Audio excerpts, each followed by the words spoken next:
that is our look at sport. Nice one, thank you, Adam. Stay with us. All your Hunter weather details next with Lauren Kempe.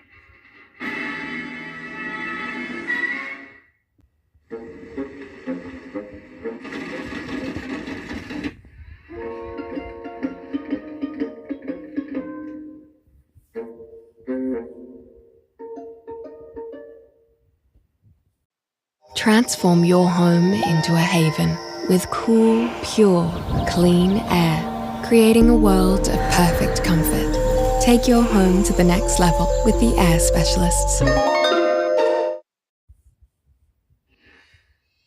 The sunshine stuck with us today despite cool overnight winds. Those gusty conditions are set to continue along parts of the coast tomorrow, hopefully helping dry out saturated ground. Pastel coloured the sky at Redhead this morning. Helen Singleton snapped this amazing shot in the moments before first light, and then it was mostly clear skies in the hours to follow. Well, it's not often we're used to hearing it, but the heaviest falls were recorded along parts of the country's west coast in the last 24 hours. Many parched and drought-affected areas have received a welcome drink in WA in the last few days, and after many months without this moisture, there are more storms and showers on the way. We saw lighter falls in our eastern states, mainly Victoria's south coast and in Tassie, but the drying trend continues elsewhere. Cloud is lingering along the very southern parts of our continent, but this should start to move offshore this evening through to tomorrow. High pressure will stay locked over New South Wales and Queensland and the top end for at least the next few days. The low that just clipped the southwest corner is now moving into the southern ocean here. A weak front further east could produce some alpine snow and cool winds to South Australia, Victoria and Tasmania, but only briefly, and we should see mostly fine weather throughout the majority of Australia to close out the long weekend. Clear skies in Darwin, but chilly overnight. The city's been feeling some unusually brisk lows in the last few days. Cairns only topping in the mid-20s, sunshine in Brisbane and a top of 23 degrees, partly cloudy in Sydney with high teens the top, much the same in Adelaide, but a few degrees cooler across the southeast corner.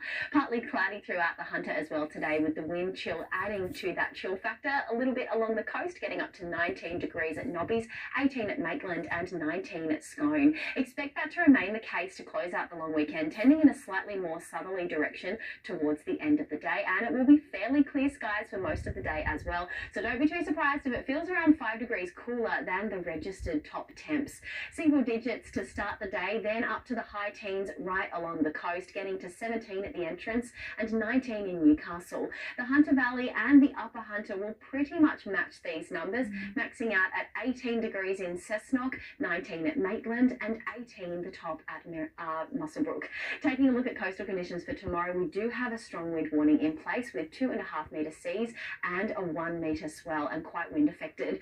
An early low around 20 past 5 in the morning, the high around 11:30 and another low at around 4 o'clock in the afternoon. Sun to rise at 6:50 and setting at 4:54.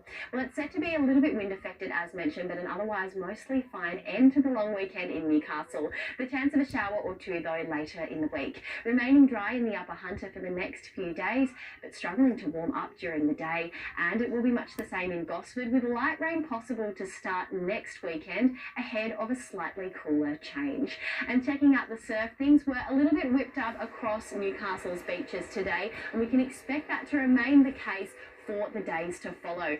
Huge sets rolling into Bar Beach here. That strong wind warning in place for tomorrow, definitely worth keeping in mind, with seas picking up to around 2.5 metres and swell sitting at around 1.5, and those southwesterly winds will also really pick up. So Jane, fairly fine conditions tomorrow, but still a little wind affected along the coast. Okay, thank you, Lauren. And that is the NBN news for this Sunday. Beyond the Dream is up next, followed by 60 Minutes. Thanks for your company from all of the news team here. Good night.